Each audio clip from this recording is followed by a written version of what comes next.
So, we had an eventful week. I think everybody here probably had some eventful things happening. I'm assuming because like it was chaotic, crazy, turbulent.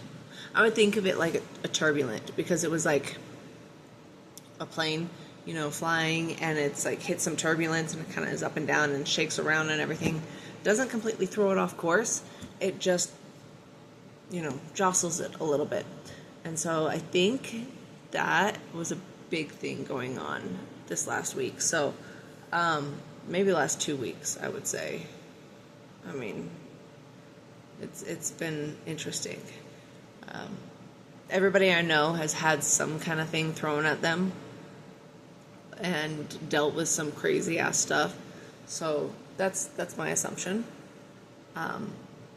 But okay, so I wanted to bring up about how during what was it? It was like Thursday. Yeah, Thursday night. Sorry. Thursday night. I had a situation that happened with my daughter and our bunny. Well, it's her bunny, but it's our bunny in a way. Okay, there are so many lessons that I took away from this that I have to share them. And so I'm going to tell the story, and then we're going to talk about like the little lessons that were learned from this. And so I wanted to share all of these little lessons. I was really excited to get up and, make a video on all of this stuff. I just wasn't able to yesterday. It was still pretty chaotic. I was still having to handle so much stuff, and I was exhausted. I have been downing caffeine like crazy this last week. And yesterday was like, okay, it's my weekend. I get to sleep in. I am going out cold. And so videos are now being made. Okay. In my time here now. So, okay, what happened? My daughter was in the bedroom, and she was in her bedroom, and she was clipping Cinnabon, is our bunny, and I know, original, right? But she was clipping her nails, and she was doing a pretty good job, and then Cinnabon just moved a little bit, twitched, kind of. I'm trying to find words. She moved, and she jerked. That's the word I was looking for. She jerked. And so she jerked, and it caused my daughter, Danielle, to clip the nail down a little bit too much. Like, not completely off, but just a little bit much. And so I was in the bathroom getting ready to go to bed. I was washing my face, and in the process, I hear her calling for me, and I'm just like, what do you need? I need you in here. Okay, so I get in there, and she's in there with a paper towel she's holding on to her bunny with a paper towel, and there's blood, and she's crying like crazy. She's, just tears, just, I'm so sorry, I didn't mean to, just repeating over and over again. And, it's pretty quick to understand what the situation was. And as a mom who has clipped nails on infants, I understand where she's coming from, because it is one of the most heartbreaking moments when you clip too far down and your child is bleeding and screaming, and there's nothing you can really do about it except for try to, calm them down and put a Band-Aid on it. But bunnies, we can't put a Band-Aid on. So I'll tell you what, you'll get the, information here in a little bit on what to do, just FYI. And this is one of those like survival kind of things that will be cool to learn, because I thought it was really interesting.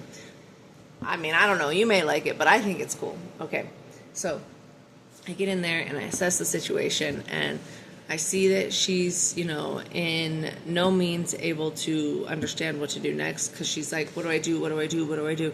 And she's freaking out. And I'm like, okay, calm down. It's going to be okay. What happened? Tell me what happened. Let me see while you tell me the story of what happened while I look at the situation. And seeing that it's still bleeding pretty profusely, like it wasn't just kind of like a little bit, it was still kind of coming out. It was not like Mount St. Helens, it's not like gushing out, like it's not a geyser, but it's kind of pumping out still. So I'm like, okay, keep this on while I go and get the phone and see what we do. Okay? So she is holding it down onto the wound and everything like that. And I call our vet. Our vet doesn't have an after hours time and doesn't have an emergency line. So on there it states, what number to call in case of an emergency. So I'm like, bet, okay. So write down that phone number.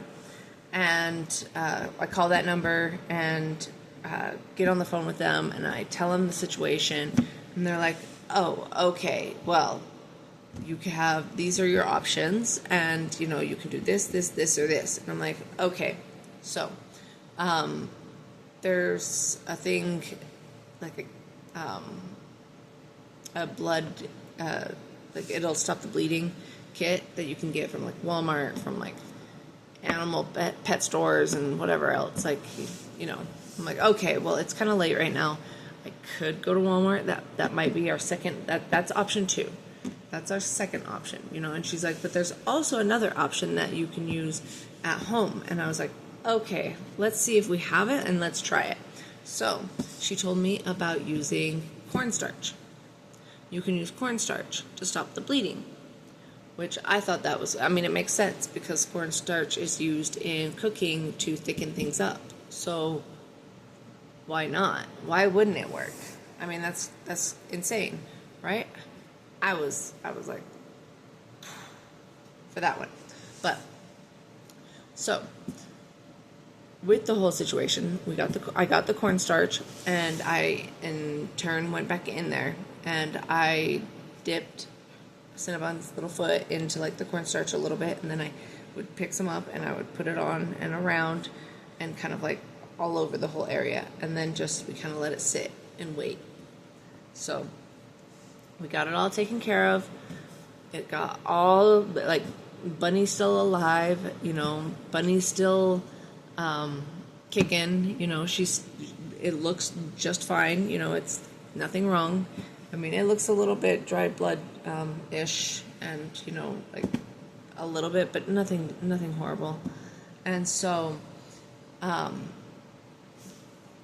the situation, I'm talking with Danielle, my daughter, about how she's got to calm down, she's got to breathe, she's got to, I'm telling her about this because of the fact that she's so deathly afraid of her bunny dying, because of the fact that she read and heard that bunnies can kill over, like, very easy.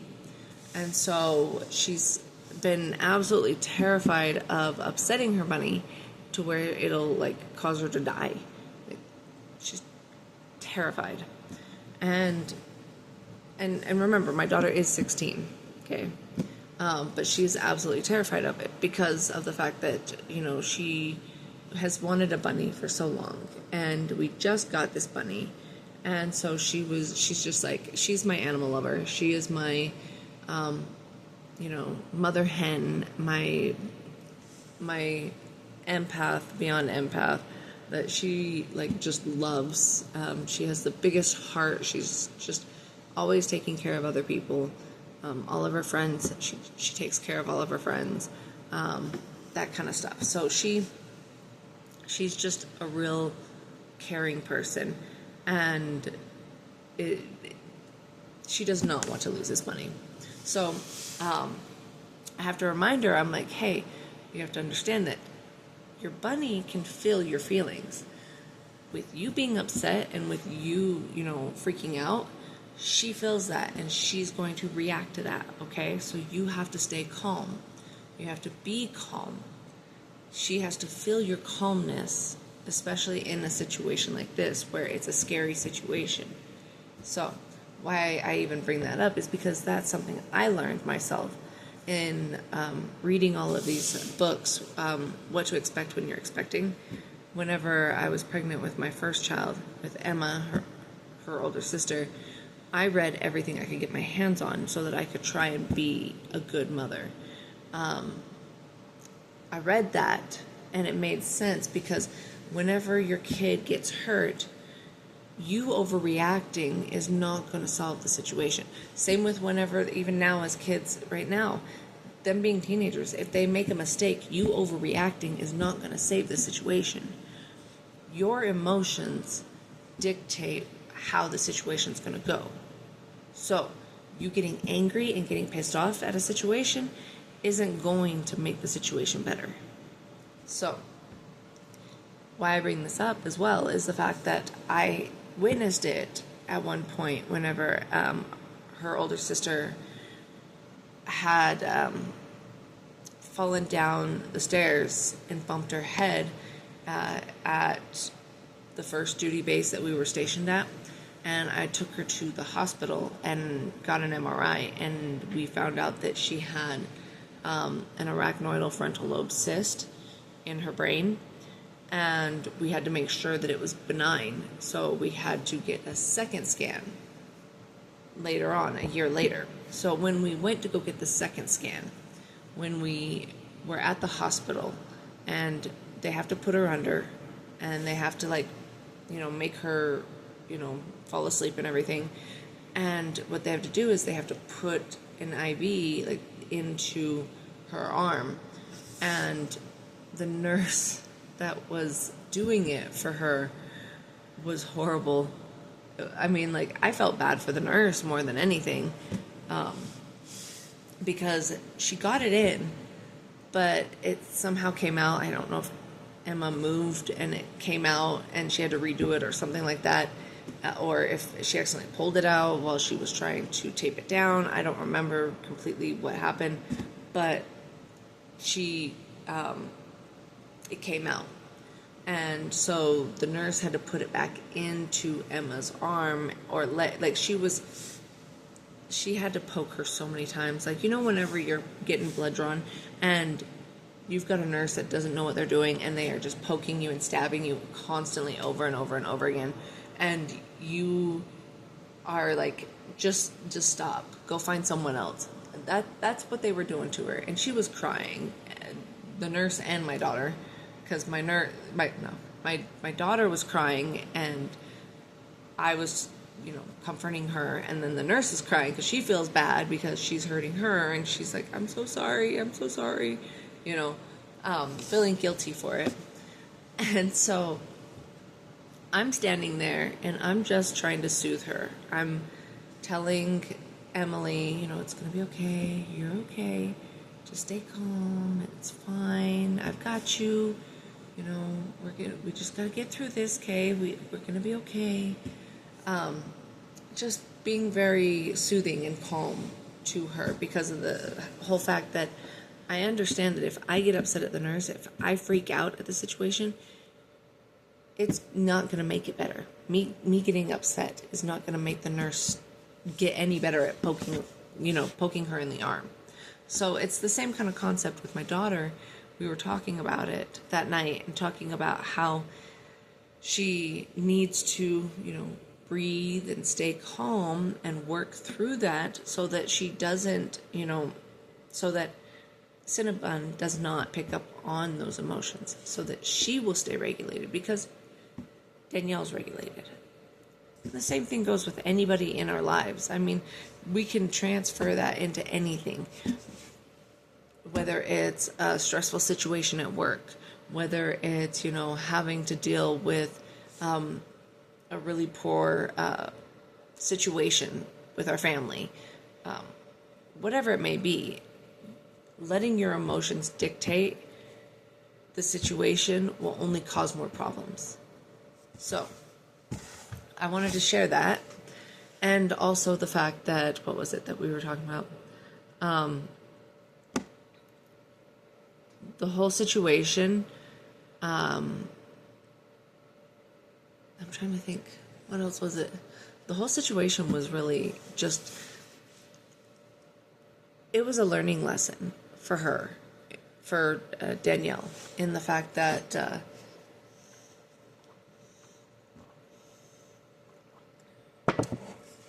we were talking about, doing things on our own.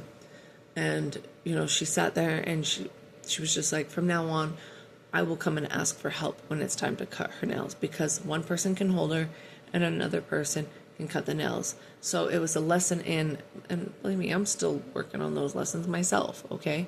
I'm still asking for help. I'm still, learning to be able to receive help from others instead of trying to do it on my own, which, it can't be done. Like, I am getting help in my personal fitness. I'm getting help in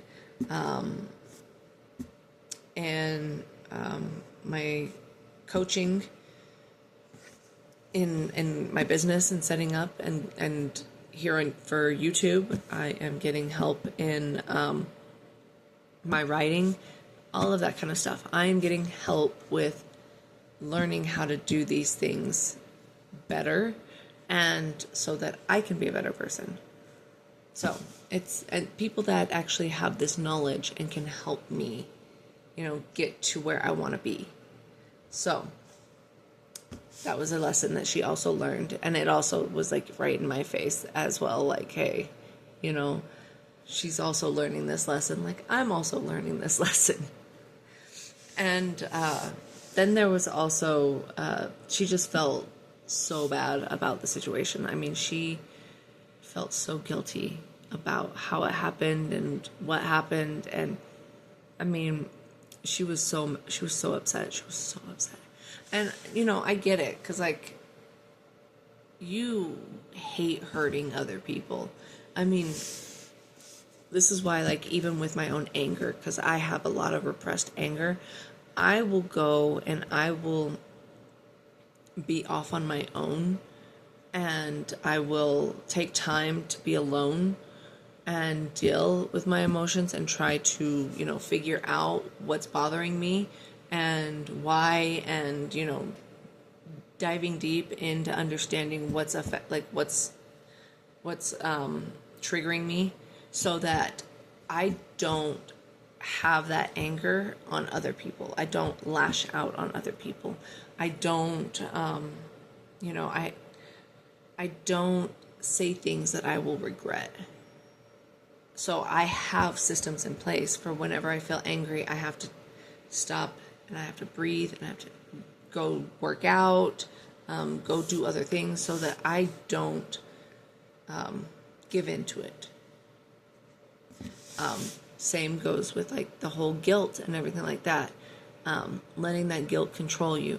When you feel guilty for other people, or you feel bad for other people, and so you constantly like overgive because you feel so bad for that person. But then later on you get upset because of the fact that you are constantly overgiving and you're not getting back the same from other people. It's, that same process. You got to be able to take a step back and look at why you can't receive, or like why you keep giving so much and never get. So it's really looking into your emotions and understanding why. That's like the number one question, is why. And so for her, she was feeling really guilty about the bunny, and it's because she made a decision to do something and feels bad about making that choice. And I think a lot of us have that guilt that we carry so much of, is that we feel so guilty, or we worry about making better choices in the future. Like, we make a poor choice, and so then we feel guilty for making that choice, even though it's already over and done with. We feel guilty for it, and then we worry, so that we worry because of the fact that we're worried about making the same mistake in the future.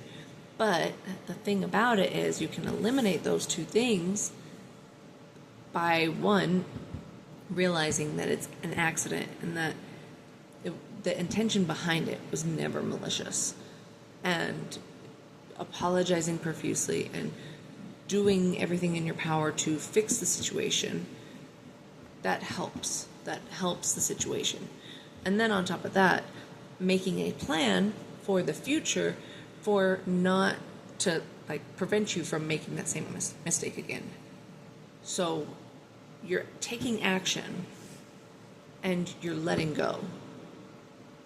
So you're doing two things to completely dissolve that guilt and that worry. Because the guilt, letting it go, and the worry, having a plan. And it's really one of the biggest things is forgiving yourself for it, because, that's where it was an accident. It was not intentional. It was not, you trying to do anything to harm. So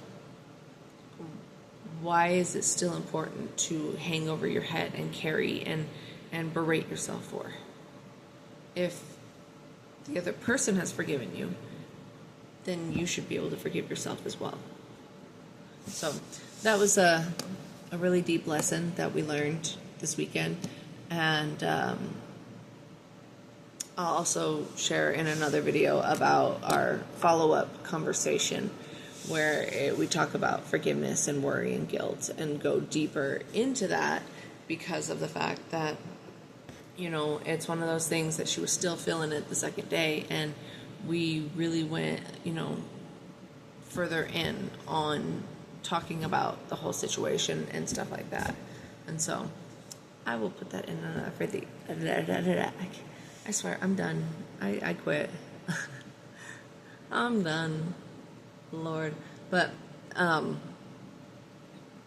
wanted to share this because I know that we all go through things that we struggle with the same situation. And so there were a lot of life lessons that I had to share and get out for you guys today. So stay beautiful and stay blessed, because you are both beautiful and you are blessed. And I need to go drink some water before I do the next video so that I'm not... Okay? So, love you all. Bye.